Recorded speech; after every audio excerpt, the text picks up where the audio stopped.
আজকের রেসিপি নলেন গুড়ের মন্ডা মিঠাই মিষ্টি। বানানো খুবই সহজ, আপনারা যে কেউ নিজের হাতে খুব সহজেই বানিয়ে নিতে পারবেন। নমস্কার বন্ধুরা, রূপাস কিচেনে সবাইকে স্বাগতম। তাহলে চলুন দেখে নেওয়া যাক। শুরু থেকে শেষ পর্যন্ত দেখার জন্য আপনাদের কাছে অনুরোধ রইল। প্রথমে ছানা কাটিয়ে নেব। এখানে আমি 1 লিটার দুধ নিয়েছি। দুধটা ফোটা পর্যন্ত অপেক্ষা করব। দুধ ফুটে উঠলেই গ্যাসের ফ্লেমটা বন্ধ করে দিয়ে 2-3 মিনিট রেখে দিয়ে দুধের অতিরিক্ত গরম ভাবটা কমিয়ে নেব। দুধের অতিরিক্ত গরম ভাবটা কমিয়ে নেওয়ার পর ভিনিগার মেশানো জল দিয়ে দেব। 4 চামচ ভিনিগার আর অল্প একটু জল আগে মিশিয়ে রেখে দিয়েছিলাম।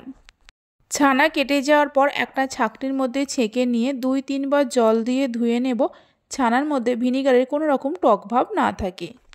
দুধের অতিরিক্ত গরম ভাবটা কমিয়ে নেওয়ার পর ছানা কাটালে ছানাটা নরম হয়। ছানার জলটা ঝরিয়ে নেওয়ার পর একটা প্যানের মধ্যে ঢেলে নেব। মিনিট 2-3 সময় ধরে ছানাটাকে মেখে নিতে হবে, ছানার মধ্যে কোনো রকম বড় দানা অংশ না থাকে। ছানা মেখে নেওয়ার পর এর মধ্যে দিয়ে দেব 1 বাটি খেজুর গুড় বা নলেন গুড়। ওজন হিসেবে 150 গ্রাম গুড় আছে। কিছুটা পরিমাণ গুঁড়ো দুধ দিয়ে দেব। ওজন হিসাবে 50 গ্রাম গুঁড়ো দুধ আছে। সব কিছুকে ভালো করে মিশিয়ে নিতে হবে। ভালোভাবে সব কিছুকে মিশিয়ে নেওয়ার পর প্যানটা গ্যাসের ওপর বসিয়ে দিয়ে মিডিয়াম ফ্লেমে প্রথমে মিনিট 2 জাল দিয়ে নিতে হবে। 2-3 মিনিট মিডিয়াম ফ্লেমে জাল দিয়ে নেওয়ার পর গ্যাসের ফ্লেমটা লো টু মিডিয়ামে করে আরও কিছুক্ষণ জাল দিয়ে নিয়ে মিশ্রণটাকে ঘন করতে হবে। জাল দেওয়ার সময় এইভাবে ক্রমাগত নাড়তে হবে, তা না হলে তলায় লেগে যেতে পারে। কিছুক্ষণ জাল দিয়ে নেওয়ার পর আপনাদের দেখাচ্ছি। প্রায় 7-8 মিনিট জাল দিয়ে নেওয়ার পর দেখুন আগের থেকেই অনেকটা ঘন বা শুকনো শুকনো হয়ে গেছে। ছানার এই মিশ্রণটা জাল দেওয়ার সময় বুঝতে পারবেন ছানার মধ্যে একটা পাক চলে এসছে।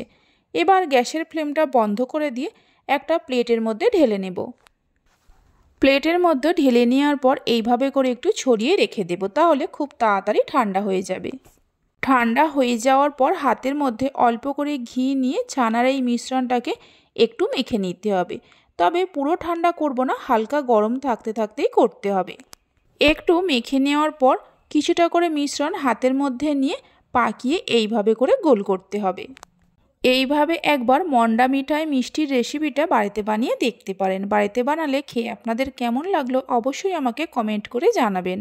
সবগুলোকে গোল বলের মধ্যে তৈরি করে নেওয়ার পর একটা করে ছানার বল নিয়ে এইভাবে করে প্লেটের মধ্যে জোরে মারতে হবে, তাহলে নিচের দিকটা একটা চ্যাপ্টা ভাব চলে আসবে। প্লেটের মধ্যে আগেই একটু ঘি ব্রাশ করে রেখে দিয়েছিলাম। এবার একটার সঙ্গে একটা এইভাবে করে আটকে দিতে হবে। রেসিপি ভালো লেগে থাকলে অবশ্যই একটা লাইক করবেন, বন্ধুদের সঙ্গে শেয়ার করবেন। ভালো লাগলে চ্যানেলটি সাবস্ক্রাইব করে পাশে থাকা বেল আইকনটি প্রেস করবেন নতুন রেসিপির আপডেট পাওয়ার জন্য। সবগুলো মন্ডা মিঠাই মিষ্টিগুলোকে একটার সঙ্গে একটা আটকে দেওয়ার পর অন্য একটা প্লেটের মধ্যে সার্ভ করে নেব। একটা মিষ্টিকে আমি ভেঙে নিয়েও দেখিয়ে দিচ্ছি, দেখুন কত সুন্দর হয়েছে। তাহলে চলুন ভিডিওটা আমি এখানেই শেষ করছি। আপনারা সবাই ভালো থাকবেন, সুস্থ থাকবেন। ধন্যবাদ।